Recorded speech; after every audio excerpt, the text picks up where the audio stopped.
గురుభ్యో నమ శ్రీమతే రామానుజాయ నమ. ఈరోజు మంచి మాటగా భగవంతునితో అనుబంధంను పెంచుకోవాలంటే పట్టుకోవాల్సింది ఏమిటో విడిచిపెట్టవలసిందేమిటో తెలుసుకుందాము. కోతులను పట్టుకునే వాళ్ళు ఇరుకు మెడ ఉండే బరువైన కూజాలో వేరుశనగ పప్పులను వేసి చెట్టు కింద పెడతారు. అటువైపు వచ్చిన కోతి ఆ కూజాలోకి చేతిని పోనిచ్చి గుప్పిటి నిండా గింజలను పట్టుకొని బయటికి తీయటానికి ప్రయత్నిస్తుంది. కూజా మూతి ఇరుగ్గా ఉండడంతో పిడికిలు బయటికి రాదు. చేతిలో ఉన్న వేరుశనగ పప్పులను వదిలివేస్తే చెయ్యి సులభంగానే బయటికి వచ్చేస్తుంది. కానీ ఆశ ఆ గింజలను వదలనియ్యదు. కూజాతో సహా అక్కడ నుంచి పారిపోదామా అంటే కూజా బరువుగా ఉంటుంది. దీంతో కోతి అక్కడే ఉంటుంది. కోతులు పట్టేవారు అక్కడికి వచ్చి దాన్ని బంధిస్తారు. పట్టు విడవడం తెలియక కోతి బందీ అయినట్లుగా ప్రాపంచిక విషయాలపై ఆసక్తి తగ్గించుకొని క్రమేణా విడిచిపెట్టడం తెలియక ఆధ్యాత్మిక చింతనాశక్తులు దారి తప్పుతూ ఉంటారు. పట్టుకోకూడని దాన్ని తెలివి తక్కువగా పట్టుకోవడం, తీరా పట్టుకున్నాక దానివల్ల కలిగే ముప్పు గురించి తెలిసినా దాన్ని విడిచిపెట్టే ఆలోచన చేయకపోవడం, ఫలితంగా బాధలకు గురి కావడం ఇది జరుగుతున్నది. తనది కాని స్త్రీని పొందాలనుకొని పట్టుబట్టిన రావణాసురుడు ఆమెను విడిచిపెట్టాలంటూ తన శ్రేయోభిలాషులు చెప్పిన మాటలను వింటే కొడుకులను, సోదరుడు కుంభకరుడుని, బంధువులను, పరివారాన్ని, రాజ్యాన్ని, చివరకు ప్రాణాలని పోగొట్టుకుని ఉండేవాడు కాదు. అలాగే భారతంలో పాండవులకు సూది మనం మోపినంత భూమి కూడా ఇవ్వనంటూ పట్టిన పట్టు విడవక అహంకరించిన దుర్యోధనుడికి చివరికి ఏ గది పట్టిందో అందరికీ తెలిసిందే.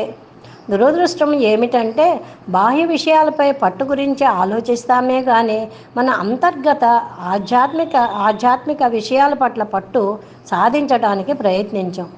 మనసు, జిహ్వ, ఇంద్రియాలపైన పట్టు లేకపోవడం చేతనే భగవంతుడు మెచ్చే కార్యాలను మనం చేయలేకపోతున్నాం. ఆయన అనుగ్రహానికి పాత్రలం కాలేకపోతున్నాం. మనం పట్టు వదలవలసింది లౌకిక విషయాల్లో, పట్టు బిగించవలసినది ఆధ్యాత్మిక సాధనాంశాలలో. అప్పుడే మనం భగవంతునితో అనుబంధాన్ని పెంచుకోగలుగుతాము.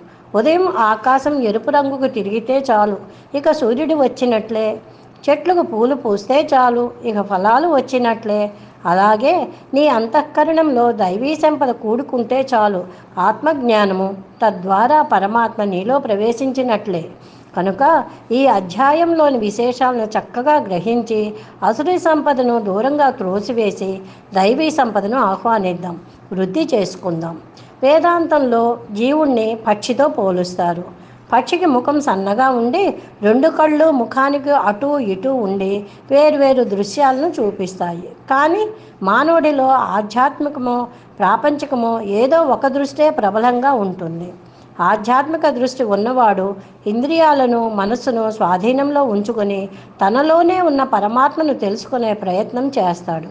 ప్రాపంచిక దృష్టి ప్రబలంగా ఉన్నవాడు ప్రపంచంలోనే కూరుకుపోతాడు. అతడు తనలోని వాసనల గురించి పట్టించుకోడు. దానికి కారణంగా మళ్ళీ జన్మిస్తూ మరణిస్తూ ఈ సంసార జనన మరణ చక్రంలోనే కూరుకుపోతాడు. ఆధ్యాత్మిక దృష్టి గలవాడు తనలోని వాసనల గురించి విశ్లేషించి అవి అసురీ సంపద అయితే త్రోసివేసి దైవీ సంపదను వృద్ధి చేసుకుంటాడు, పరమాత్మకు దగ్గరవుతాడు.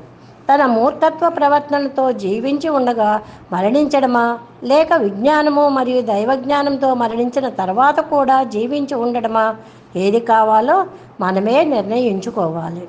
మనం పట్టు బిగించవలసింది ఆధ్యాత్మిక అంశాలలో, పట్టు వదలవలసింది లౌకిక విషయాల్లో అనే విషయాన్ని తెలివిగా నిర్ణయించుకొని ఆధ్యాత్మికత వైపు పయనిద్దాం, భగవంతుణ్ణి పొందుదాం.